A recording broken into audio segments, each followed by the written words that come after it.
What do you get when you cross Albert Einstein with digestive enzymes and a fistful of kale? Smart Digestion Radio with Dr. Christine Kaczmar, the all things diet, nutrition, vitality show for the wellness-minded. Hey everybody, it's Dr. Christine Kaczmar. It is June 15th, 2015. How you doing? How you been? It's been a while. And I'm glad to be back. I've had enough patients giving me the beatdown about my lag in episodes. So welcome to episode 21.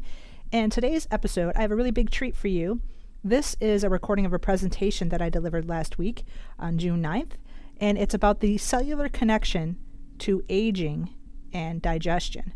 So I think you're going to really get a lot of great information out of this and hopefully keep you young and vitalistic for many, many more years by just some of the simple tips and strategies included within this presentation. So go ahead and take a listen, and I will see you on the other side.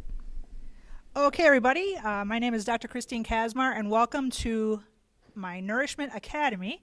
And today we're going to talk about some exciting things, specifically the cellular connection to aging and digestion. So we're going to first go over some things that we reviewed last time, and that is starting with the problem with our society. Do you guys remember what we said this was? What's the problem with our society? That we judge our health by? No, we judge our health by what? How sick we are, how we feel. What's the word we're looking for? We judge our health by what? That's why we act and do something. Pain is an example of what? Of a category of what? Starts with an S. Symptoms. Thank you. Very good. Very good. All right. So, yes, we judge our health by symptoms. And so this is really troublesome because symptoms such as gas, insomnia, heartburn, depression, bloating, anxiety, aching joints, bad breath, constipation, fatigue, diarrhea, and infrequent bowel movements, these are just signs that something's going on. Because if you are symptom-free, does that mean you are healthy? Of course not, because as my examples show here, health has nothing to do with how well you feel. Do you feel if you have high blood pressure? No. Do you feel if you have a tumor growing? That's really a good thing, isn't it? Exactly, unless it's super gigantic. Do you feel if you're calcium deficient? How about if you aren't digesting proteins properly? You don't feel those either. So here is a perfect example of how symptoms, if you're symptom-free, that does not mean you're healthy. On the other hand, let's say I'm swimming in the Atlantic Ocean and I'm some seafood lover and I find some oysters and I crack them open. They're the freshest possible oysters, my point I'm driving at, and I eat them. And instantly I vomit. Is that a sign of sickness or health? No. Why would that be? Because your body's telling you to reject it. Very good. Very good. So similarly, if I have a fever, is that a sign of sickness or health? Is it? John, tell me why it's a sign of health. That's right. The body is telling you there's something wrong, but in the fever, it's doing what? How is the fever reacting against it? It's fighting it because it's, you have fever and it's fighting whatever you have. So what happens when you get a fever? That's fighting against it. I'm going really deep with you guys here. Exactly. Temperature burning it off. Very good, you guys. Thank you very much. Yeah, no, you guessed perfectly, wild or otherwise. So you can see that just because you're symptom-free, that does not mean you're healthy. So simply put, health is not how you feel, it's how well you function. Okay? Health isn't how you feel, it's how well you function. And so how do we get sick? Stress. Okay? Stress exhausts your body's ability to heal and maintain normal function. Do you remember the 3 categories of stress? What's the PEN stand for? Let's start with the P. Physical. What's an example of a physical stress?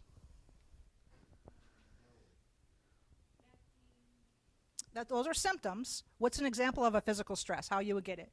You got back pain by doing what? There you go. Too much gardening. That's what I'm looking for. Lifting weights, etc. How about the very first physical stress you ever encountered? What would that be? Very good. Exactly. There's so much tension and torque applied to the head coming out of the birth canal that literally 80 pounds of torsion or pulling force could decapitate the newborn. 80 pounds of pulling force is not very much. Okay? So that's our very first physical stress that's in most people left uncorrected. Chiropractic obviously essential to help restore that even as a newborn. Okay, number 2, E. E stands for emotional. So what would be an example of an emotional stress? A breakup. What else? He said not getting what he wants. So stubbornness or, not getting what you want is definitely emotional stress because it can create tension. One more. Give me one more emotional stress. An argument. Very good. All right. So do you guys remember last Nourishment Academy what I said the number 1 emotional stressor is? Death. Yep, death of a loved one. Not of you, of a loved one. If you're dead, you're not feeling this emotional stress. So yeah, number 1 was death. Number 2 was divorce. Number 3 was moving. Okay, that's very stressful to move. And number 4 is being too serious. Finally, wrapping up the 3 categories of stress, we have the N. And N stands for what? Nutritional, exactly. So what's an example of a nutritional stress? Very, very good. Too much sugar, refined sugar. What's one more? Salt. How about a third one? All good answers. Very good. Dehydration, not drinking enough water. Very good. We're going to talk a lot about water today. So that's a good segue. So stress versus disease. Disease is disturbed function, out of time, out of tune, as well as disordered structure. And there's a serious epidemic going on. And how do I know this? That's simple. There are 3 over-the-counter meds that are just raking in the dollar. And the first one's pain relievers. And the second one, my computer is stuck. Here it comes. Laxatives. And the third one is, you guys remember? Antacids. Okay? This is an $8 billion industry. And so we have a marketing powerhouse at work currently, and this is a little bit of a dated slide here from 2001. The top 7 pharmaceuticals spent $45.2 billion advertising and marketing their poisons, as I like to say, and 19.1, just a fraction of that on the research. So they spent $45.2 billion on the marketing, 19.1 on research to seeing how safe it is. Not very good to know, is it? So marketing money that's memorable. You remember the Plop Plop Fizz Fizz? What's that product? Oh, what a relief it is, exactly. How about the nighttime sneezing, sniffling so you can rest medicine? NyQuil. How do you guys spell relief? What's the pink stuff? What's the purple pill? And what's the blue triangular pill for men? So I can say shapes, colors, and so forth, and you guys know exactly the medication. So tell me that's not fantastic marketing. Say what you want about what it does to your body, but that's very, very classic, brilliant marketing right there. So what causes more health problems than anything else? Stress, but specifically, we're going to go back to the N stress. And you remember what that nutritional stress is? Overall, sugar would be one of them, but what would be the broad category? Undigested food, okay? Undigested food we could trace back to any kind of ailment here. So undigested food leads to your usual suspects here, the gas, insomnia, depression, anxiety, bad breath, diarrhea, aching joints, etc. So if you can't digest fat properly, you might experience reproductive issues, dry skin, hair loss, high cholesterol, hormonal imbalances, and having a strong desire for sweets. On the other hand, if you can't properly digest your carbohydrates, you might be excessively thirsty, dryness of the eyes, nose, and mouth, achy joints, always hungry, muscle fatigue, depression, constipation, diarrhea. And rounding out the third main nutrient, protein, deficiency there leads to anxiety, watery eyes, nose, mouth, opposite of carbs. Here you're more wet, high cholesterol, muscle fatigue, slow recovery from colds. That's because your immune system is suppressed, because protein is your healing nutrient. Out of fat, carb, and protein heals the body. Hormonal imbalances again. Yep. You know my computer is acting up, right? All right, so it works. Good. What did you want to ask me about this, John? Is that achy joints? Yeah, achy joints. So that's a carbohydrate. It is. It could be any of the three, but it's more specific to carbohydrate. If you're working muscles that you have not normally utilized, you're going to have soreness.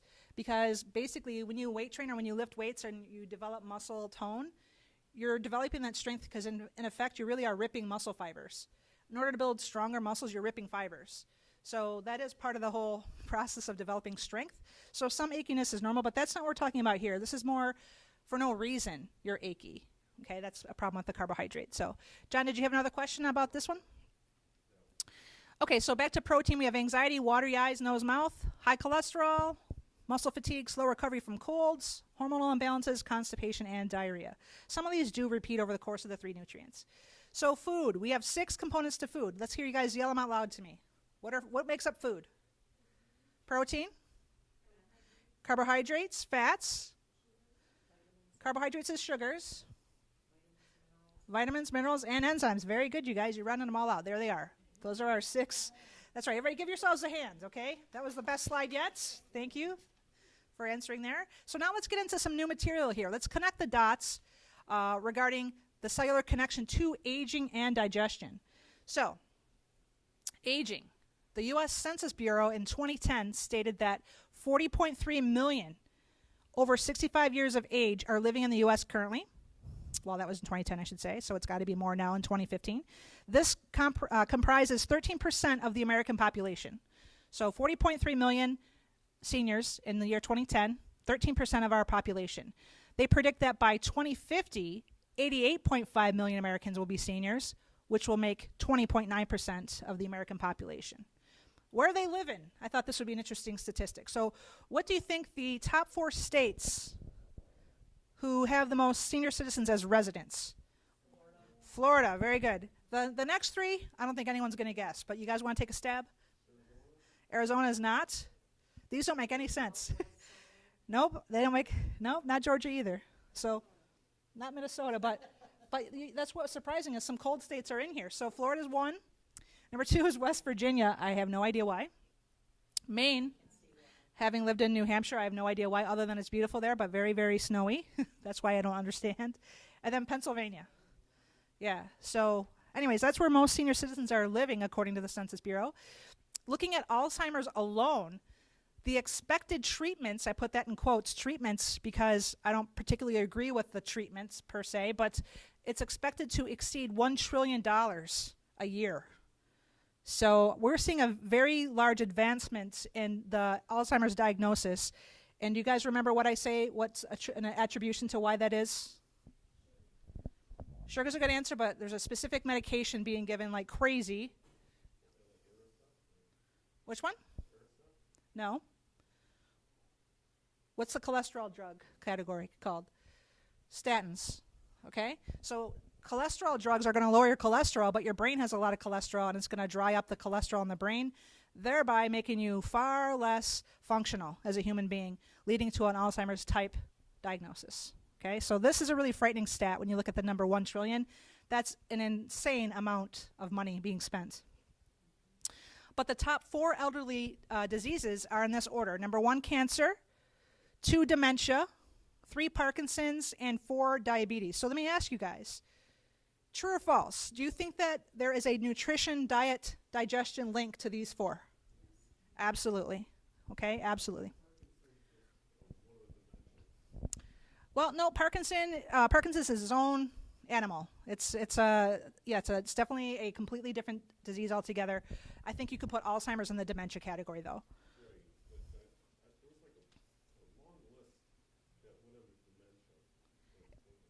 So those are the 4: cancer, dementia, Parkinson's, diabetes. In 2008, 1/3 of total healthcare spend was on the elderly pop. Okay, 1/3 in the U.S., which made up $368.1 billion, $368.1 billion. That's a lot of cabbage. Okay, so let's get into some physiology on this, starting with water. Okay, that's where it really begins. And so, how does water work within our body? Well, it moistens tissues for the mouth, eyes, nose. It helps regulate body temperature, helps lubricate joints, protects your body organs and tissues, helps prevent constipation. And so let's stop on that one. Why do you think water helps with constipation? What's the natural thought with that? Yeah, it helps to lubricate the colon. The main job of the colon, is to remove water for reuse so that it can help form the stool. Okay, because when the food comes into the large intestine from the small intestine, it's just a mishmash liquid. Okay, so the water has to be extracted out of that colon to make a form stool. So obviously, the more water and the more hydrated you are, the better bowel movement you're going to have versus somebody who's constipated and dehydrated. That's double dose for pain right there. Moving on, hydration also helps to reduce the burden on the kidneys, liver, etc. by flushing out waste products. Water helps dissolve minerals and other nutrients to make them accessible to the body, and it helps to carry nutrients to oxygen in cells. So, body composition of water. As a fetus, you're 100% water. In utero, you're 100% water. As a newborn, you're about 70% water. These figures vary depending on what the author of the study is, or the fact finding here. But overall, the infants, they're saying, are about 70% water. Adults, I was researching, and they went from anywhere from 55 to 65%. So let's just say 60% water. But notice what happens as you get older. See how the water drops. Okay? So an elderly person is about 50 to 55% water. So, the brain. 83% water. Your brain is 83% water. Your kidneys, 82% water. Your heart, 79% water. Your bones, 22% water. And your blood. What do you think the amount of water in the blood, the content of water in your blood is? Do you think it's more or less than what I've been showing you? Very good, you guys. So yeah, they're estimating 90% water is your blood. So let's go ahead and take a look at the cell as a whole here. So here's a cell membrane, and you got all kinds of stuff going on in this cell. You've got the cell membrane here. You've got the nucleus here. You've got all kinds of other areas of, like, Golgi apparatus and cytoplasm and ribosomes, all that stuff that we learned about in school. Remember all that good stuff? But what I really want you to focus on are a couple of things on this slide, two to be exact. One, there's something called intracellular water. Okay, intracellular water, or ICF. That's simply how much water is inside the cell. Okay? Then you have something called extracellular water, which is outside the cell. Now, inside the cell, intracellular. Outside the cell, extracellular. Which one of those should you have the most of? Should you have more water in the cell or out of the cell? And to help you along here, think of a grape and a raisin. What is healthier, do you think? A grape or a raisin? If we're looking at grape, it's plump and juicy, right? You think it's healthy. So which one do you think should have more? Water in the cell or outside the cell? In the cell, exactly right. So the more water you have in the cell, the healthier you are. Okay? So what I want you guys to do right now, and those listening, is to take your hand, put it out in front of you, and pinch the top of your skin.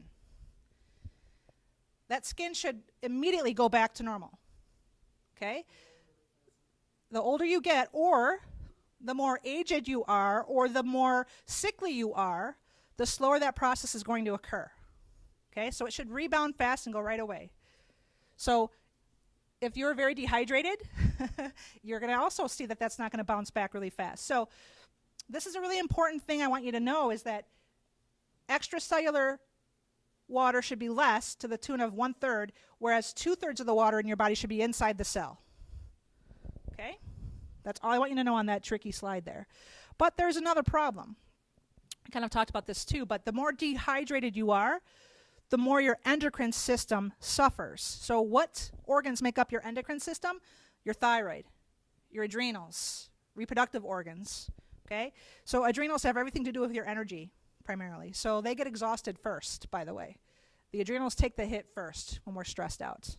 So if you're more emotionally stressed out, does it kind of go naturally to think that you should drink more water? Yes, you should.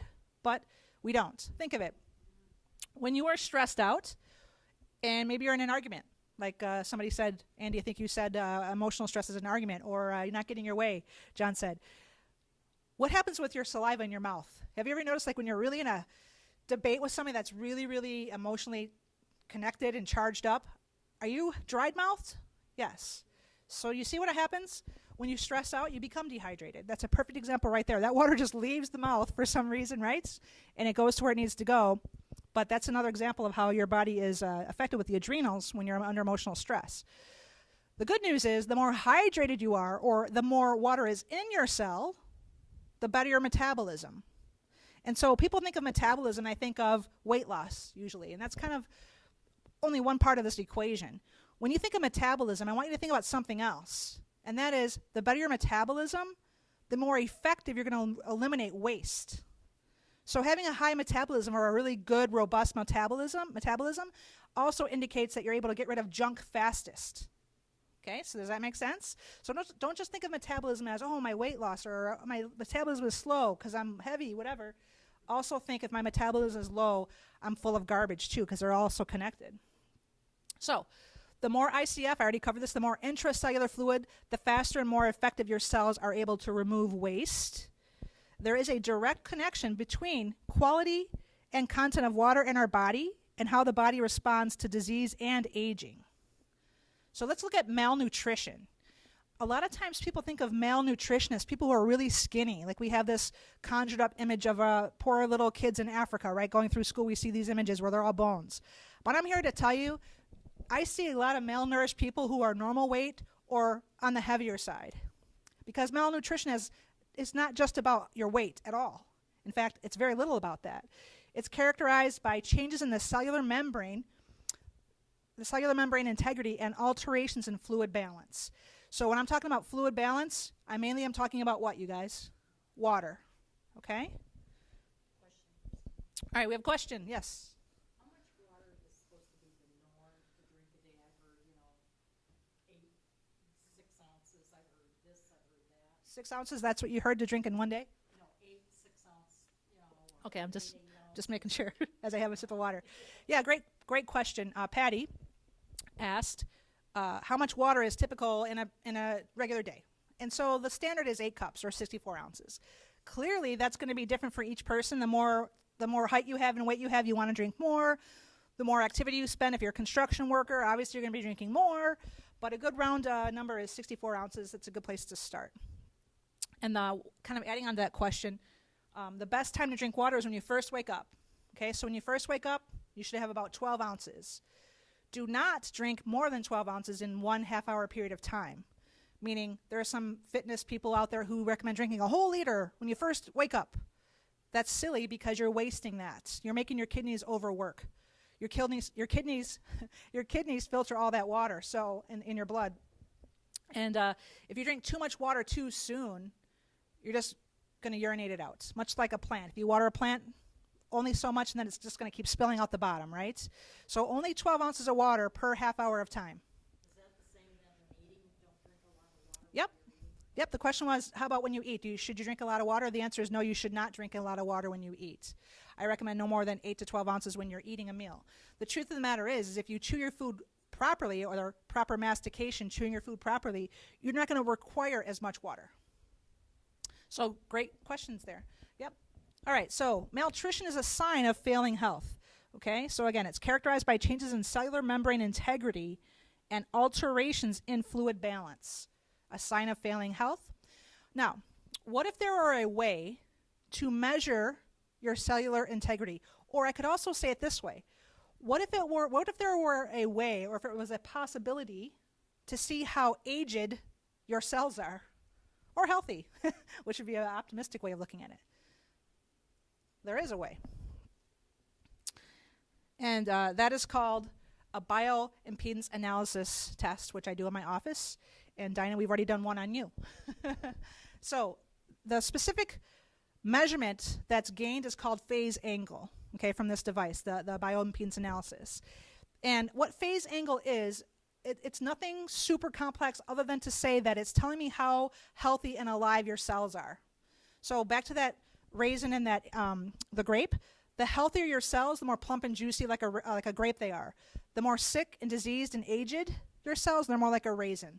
meaning they're shriveled up because all that water is gone out of that cell, so to speak. Okay, so phase angle is what I measure on my patients to see how healthy are they. I love numbers in the high 6s and 7s on this score. That's really a great score. People that are in the 2s, literally days left of their life. Okay, thankfully I've not had people who are that ill to have seen that, but I have seen people in the 4s. Okay, one person I think was 3.9. So the lower the number of phase angle, the more unhealthy you are. So here we go with our picture of our grape and raisins. Clearly want to be like grapes. And now let's hear a moment from our sponsor. Warning, you may have options your MD may not be telling you about.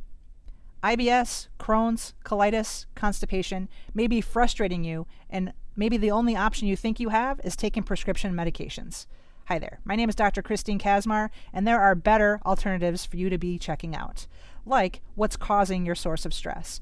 With my unique 14-point digestion discovery system, I'll be able to identify what's going on with fat, carbohydrate, and protein digestion, what's happening with bowel toxicity, checking the health of your thyroid, pancreas, spleen, liver, kidney, and adrenals digestively, looking to see what kind of stresses these organs, these vital organs have, and how they may be impacting your digestive system, measuring your pH or acid alkaline score, seeing if there's a presence of yeast and candida, finding out what's going on with vitamin C, a powerful antioxidant that's very abundant in a healthy immune system. These are just some of the things my 14-point digestion discovery system tests for. If you'd like to find out more, head to thedigestiondoctor.com/gut check. That's thedigestiondoctor.com/gut check. Or give us a call at 586-685-2222. What helps get food or nutrition into your cells? You guys must know this answer. Water, but I'm looking for an E word. Enzymes, bingo, nice. See, it always comes back to enzymes, people, all right? Especially when it's coming around me. But enzymes are the catalyst. They do all the work. So let's review what we learned last time. Enzymes, the power of raw. Remember, Eskimo is Indian for he who eats raw. And in this community, there are no signs of crippling arthritis. Why would that be? Well, because they're eating raw, so their foods are packed full of enzymes. They're not refined. They're not bastardized and changed around. So very good there. Centurions, people who live over 100 years old, are in different areas of the world where they have fresh food that they're eating, part of the community. The water that they're having is not full of fluoride and all kinds of this nonsense. We have a picture up on the screen here of bananas. Green bananas, not as many enzymes. Yellow banana with spots, more enzymes. Bananas with a lot of spots, even more enzymes. The more enzymes our food has, without it rotting, of course, the easier it is for us to digest. Okay, so as a fruit or vegetable ripens, it gains enzyme content, okay, which means easier for us to digest and the healthier we're going to be. So our enzymes are like a labor force. They do two main things. They digest food and they act as your immune system.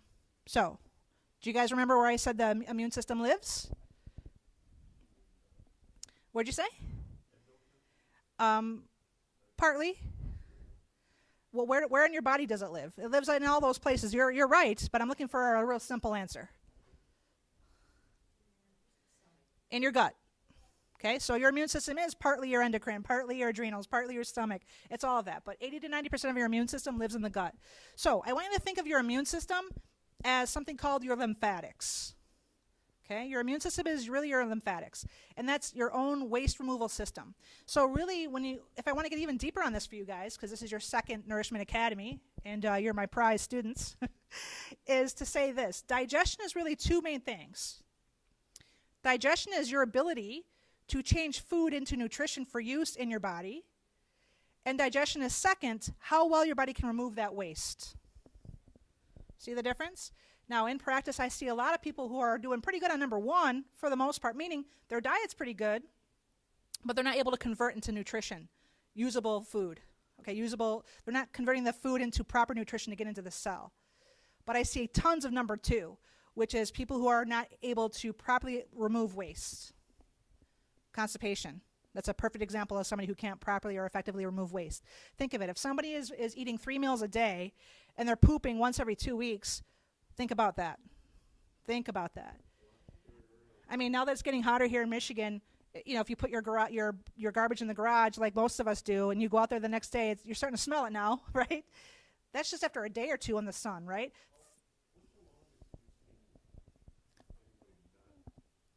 The longest I've seen people who have presented to my office is going once every 3 weeks. Yeah. Once every 3 weeks. And so that's something that I'm very skilled at helping people with, because I know what to look for to find out where the stress is, okay, where these stresses are, not treating symptoms with medication. So an unknown fact is an enzyme bank account that we're all born with. Ladies, we're born with the eggs in our ovaries that we'll forever have, okay, kind of interesting, whereas men make new sperm. Kind of weird to think that women have all of our eggs. That just kind of makes me think that we're superior to men. But anyways, I had to get that in there, John, yeah. Anyways, so the elderly have 1/30 the enzymes as the young. So here's what I want to talk about here.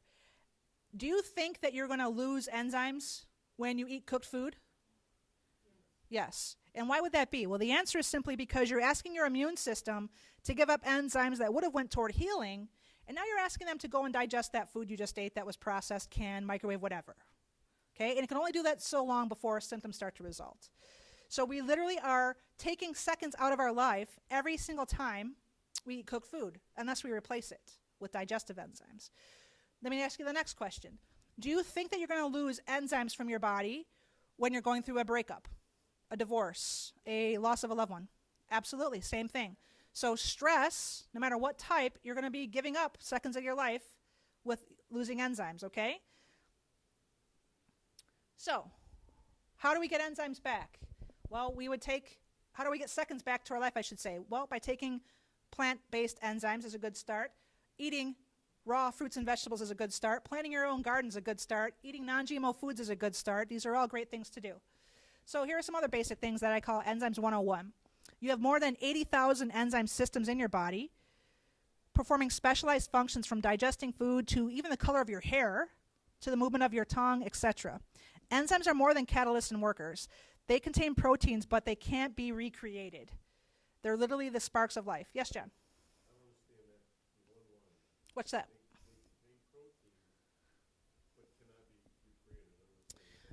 It's much like you can't just go and make a blade of grass unless it's like AstroTurf. It's fake. You can't recreate this life force. It's almost this unknown magical force that can't be replicated.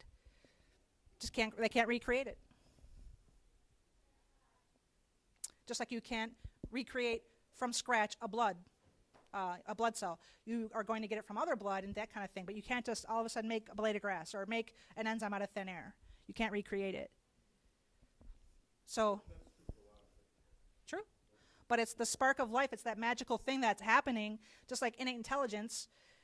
Our body knows how to heal itself. We don't tell it to do that. Our heart knows how to beat. We don't tell it to do that. It's doing this all day long, just like the universe has its own intelligence as well.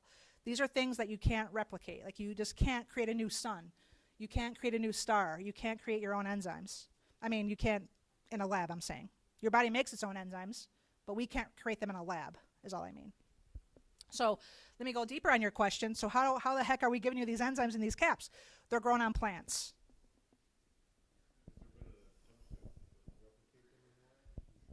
Well, the enzymes are made on plants which have their own enzymes, and then they're sloughed off, if you will, and those are put into the capsules. That's a real crude way of explaining what's happening here, but they're made only because they're using a plant.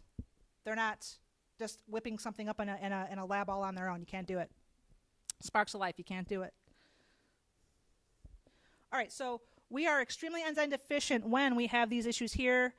Cooking food above 118 degrees Fahrenheit, when we pasteurize our food, our drinks, our juices, our milk, things like that.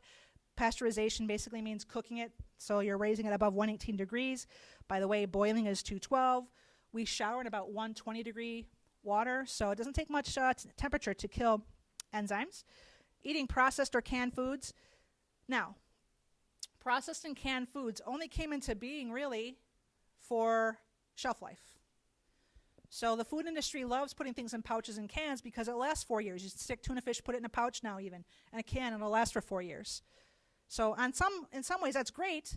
Okay, like there's like a flood or something like that, you've got a food supply, I get it. But overall, people are eating this way all the time. Okay, so They last because they've heated up that product, the food, so that the enzymes are now dead.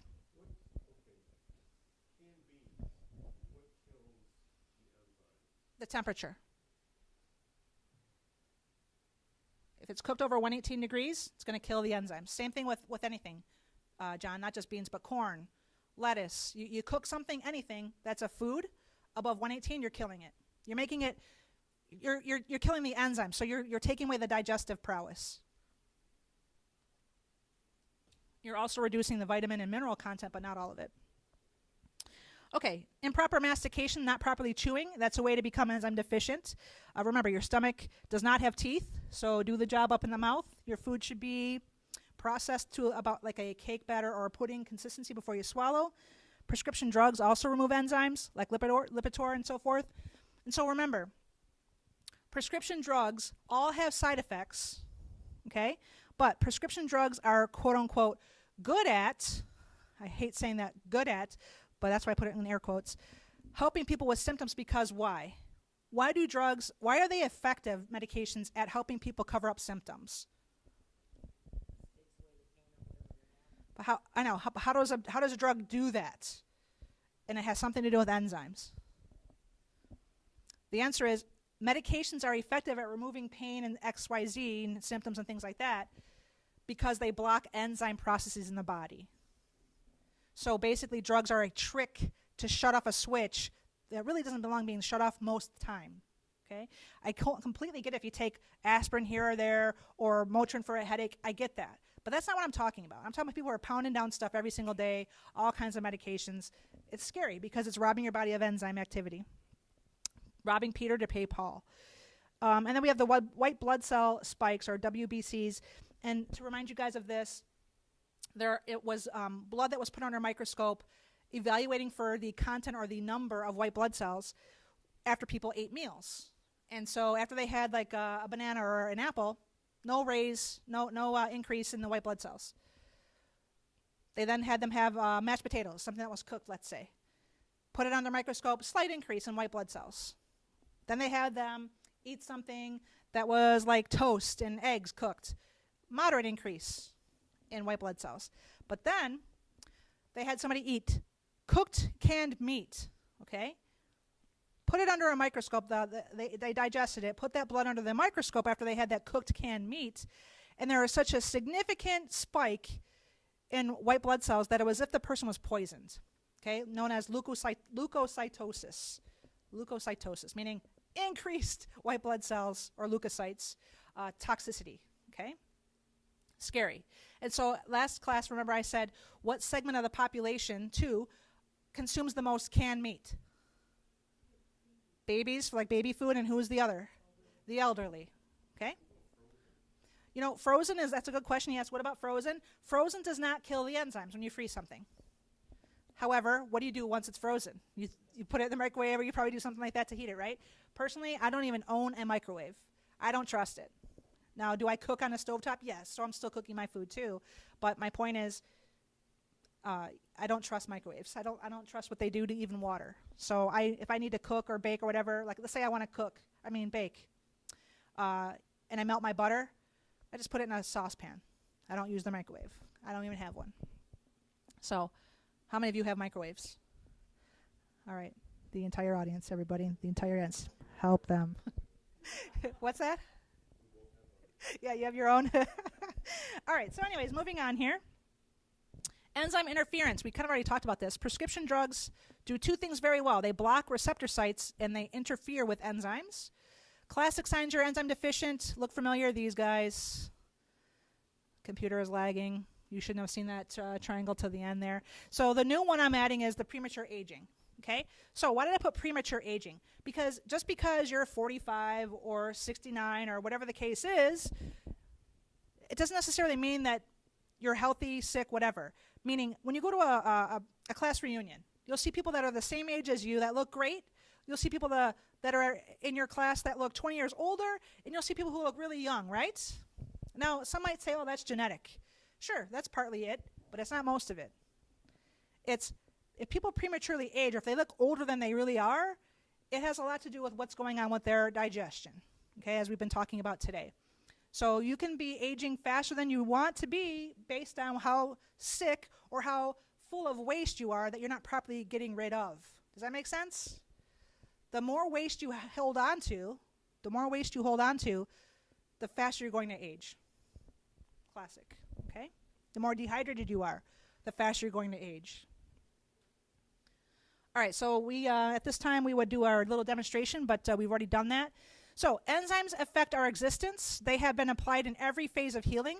Without enzymes, we develop problems. When it gets to that point where you can't make certain enzymes, time's running out, people, and there's the raven on the gravestone there. I can be really morbid sometimes, I realize, with some of my slides.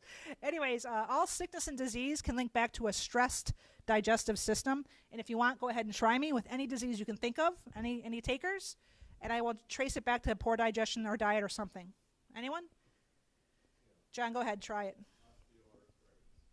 John says, osteoarthritis. Dr. Christine responds, okay, if somebody is eating refined sugar, when you eat refined sugar, your body is dumping calcium. Did you know that? The more refined sugar you eat, the more calcium you lose, which obviously we need for bone health. So there's a connection there to osteoarthritis. The more horrible your diet is or full of refined sugar, the more calcium you're going to lose, and that's going to turn into arthritis.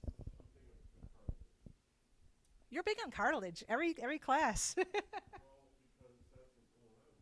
Yeah, well, I mean, cartilage, same thing. I mean, if the no, osteoarthritis is more than just that. Are you talking about a specific area like knee, spine, hips? Okay, so as a chiropractor, the discs, is that what you're referring to? When you say cartilage, are you referring to the discs? Because people often consider that cartilage. Exactly. Yeah, the more immobile you are, the more horrible your diet is, the more you're going to lose calcium, the more you're going to lose water, the more dehydrated you're going to be. The more horrible your diet is, the more you're going to lose these important nutrients to the cartilage. The more ineffective you are at digesting protein, fat, sulfur, things that are important for joint health, the more arthritic that area is going to become. So that's just one quick example I've given you of how eating a lot of sugar could lead to hip cartilage loss over the course of time. It's not going to happen in a night, of course. It's a tremendous amount of time that's going to happen. So that's a dietary look at how that could cause that. But most people look at hip problems with a fall or something like that, or repetitive structural stress, which could also be part of it too. But I'm talking about trying to challenge me with digestive stress. Yep, good. Okay, well, here's another example. I'll give you, for you. So here's another one. Well, you have to look at your entire health history, which you're not my patient, so I don't know your health history, but did you have a lot of physical stresses? But let me connect another dot for you nutritionally. Let's say, and I don't know, and don't answer, because it's HIPAA rules, but let's say that you're taking an acid, a proton pump inhibitor. That is clearly going to cause some kind of osteoarthritis or even hip cartilage issue, if you want to go with that example, because that drug, proton pump inhibitors like Nexium, Prilosec, and so forth, they rob your body from absorbing minerals. Calcium is a mineral. Sulfur is a mineral. To a lesser degree, yeah. But it's not as potent, I would say, as the others, but still.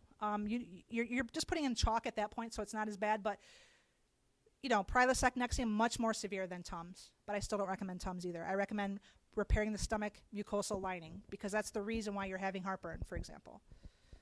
You're not taking Tums for your hip joint problem, right? But if somebody were having heartburn, it makes full sense why they would have. All right, and how'd you get that buffered C? All right.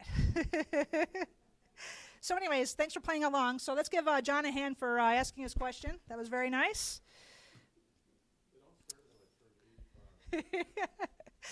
Way back in the 1920s. All right.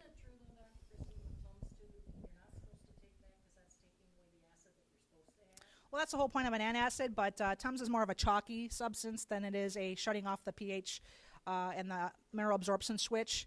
So it's not as nasty, I would say.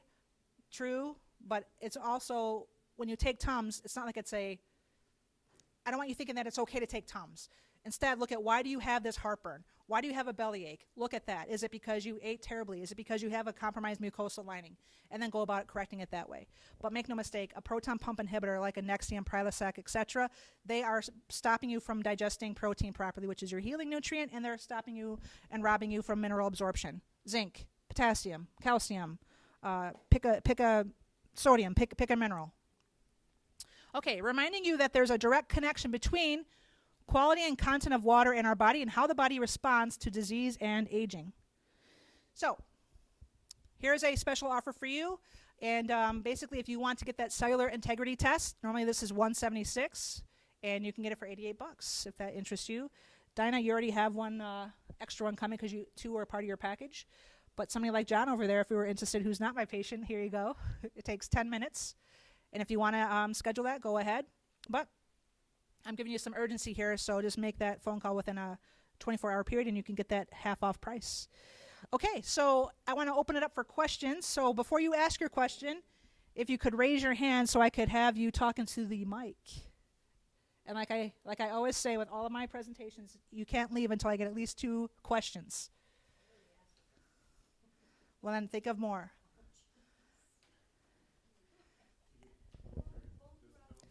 Okay, hang on, I'm coming.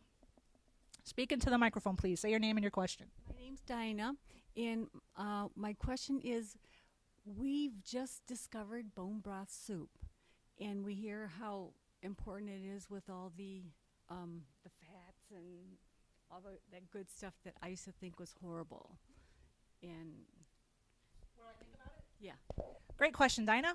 Bone broth soup is a fantastic find that's being rediscovered again, but it's been going on for generations. I think it was lost, but I'm a huge fan of it. So basically, how the heck do you make a bone broth soup? They recommend using beef bones and chicken bones, not at the same time necessarily. So anyways, you get a crock pot, fill it up with water. If you want to get bones for the chicken, they recommend using the back and the feet and the necks. Now, where the heck are you going to find that? So you would want to call your butcher. If not, get a rotisserie chicken, cook it for like, I don't know, half an hour, peel off all the meat, but leave the carcass in there, okay? And then add about 5 tablespoons of apple cider vinegar, salt, sea salt, okay? If you want to add chopped vegetables to it, fine, and then let it go overnight. That's the simplest way to make a chicken bone broth. So why is it so effective? Because in the bones, there are so many great minerals. You're getting the fats and the things like that too, the marrow out of these bones. Very, very good for your joints. Back to your joint cartilage question you had, John. I said that to you last time. I think it's a great thing to eat for that as well. So I'm a big fan of bone broth. Big fan. Bone broth with beef, kind of the same thing, but you just use beef bones, obviously. Let it go overnight. So fill it up with water, put the bones in. Add 5 tablespoons of apple cider vinegar, sea salt, pepper, veggies, go to town. Okay, we got one more question before you're allowed to leave because I'm holding you hostage. Oh, we got one over here. Say your name and your question, please. My name is Patty. How many meals should you eat a day? You know I normally eat just one main meal. All right, the question you heard was, how many meals should I eat per day? Thank you, Patty, a.k.a. my mom. This really depends. I think 3 to 5 is a sweet spot. Definitely, I don't agree with most people about saying you must eat breakfast. I don't think that that's so. I am not hungry when I wake up. I see a lot of patients who skip breakfast. I ask this question, but I don't think the biggest meal should be dinner either, okay? So I think a light breakfast, like maybe late morning for most people is a good thing. Definitely a great lunch. The biggest meal I think should be your lunch, and then lighter for dinner, and maybe some protein type snacks in between. So you want to get about 60 grams of protein a day. I can guarantee you, Mom, that you're not hitting that. Most women are not. Most people are getting about 20 to 30. So for an example, 3 eggs is about 21 grams of protein, or 7 grams per egg. Like my arithmetic there. That's about a third of the way done. Maybe a fist size of chicken breast, a fist size of beef or something like that. That would be a good source. Try to stay away from lunch meats. They're full of nitrites and things like that, nitrates. So you want to avoid that. So yeah, you want to be between 3 and 5. Mostly fat and protein based, less carbs. You can do it. Okay, any other questions? Oh, we got Dinah has one more question. gold star. Hang on one second. My name's Dinah, and my question is, I've suffered from migraine headaches my whole life, and my poor husband has to sit there and put up with me, and he's real good about it. But I'm wondering, can I be cured? All right, Dinah, great question. Number 2, when you throw out the cure word, clearly we all get apprehensive about how to answer that. But let me just go about it this way. If the true cause of why you're getting the migraines is identified, will they go away? Hopefully, likely. Can I say that you'll be cured? No, I can't say that.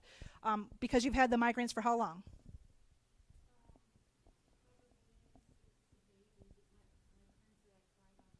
So she's saying that she's had migraines since she was a small child. So a lot of factors are involved here. Like, remember I said the very first physical stress is, if your delivery process or when you were delivered was very, very traumatic, there might be something structural that can't be fixed, okay?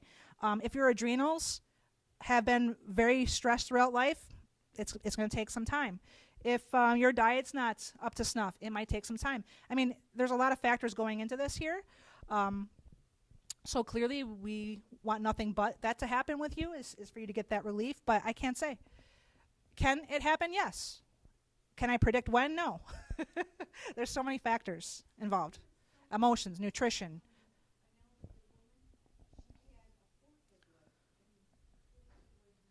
So yeah, Dinah just said that she knows someone that had a forehead lift and it totally took away. So was this doctor named Frankenstein or forehead lift? Get it? Mary? Was a patient named Mary? Just kidding. No, migraines are a really big problem for people. It just puts you out. I empathize. Horrible to have to deal with that and suffer like that. You get them every day? Not every day? Yeah. Yeah, half the month she gets some. So yeah, Patty over there, my mom, was reminding me that hydration is definitely effective for helping with headaches for sure. 80% of all headaches are caused by dehydration, but migraine's a little bit of a different issue. That has a lot to do with a hormonal thing too. Could be what's going on with the complexity of the muscles of the spine and the neurology of the spine. Chiropractic would be a good idea. Have you ever seen a chiropractor? Yes, but not, didn't see results? Yeah, so how long ago was your last adjustment? So last year. So here's what I'm thinking. Obviously, this is digestion is my specialty, but my first love is chiropractic. I'm only bringing this up because you said that you've had them since you were a little kid. So I'm thinking physical structural stress problems here, which has a lot to do with neurology, of course, with what's going on with the brain and neck. So that's why I'm thinking chiropractic is something that you should reconsider. I mean, let's face it, you haven't been adjusted in a year. You're overdue even if you didn't have migraines, okay? So I want to thank you guys so much for coming. I really appreciate you being here and being a part of the Nutritional Academy. So give yourselves a nice round of applause and have a great night. All right, there you have it. There was the presentation I delivered just a little bit ago on the cellular connection between aging and digestion. I hope you have taken a few great strategies away from this presentation. And if you do me a favor and go ahead and leave a comment below. Let me know what you liked about this presentation and what you'd like me to talk about in the future. I'm always looking for new topics for presentations that I give to the public, so all of your input is certainly appreciated. Finally, I just want to thank you so much for listening. Thank you for taking the time to, just let me know that you like the show and let me know that you miss it. I'm really glad to be back, and I truly wouldn't be doing this if it weren't for you listening. So you right there, right now listening, thank you so much, and I will see you next time. Take care.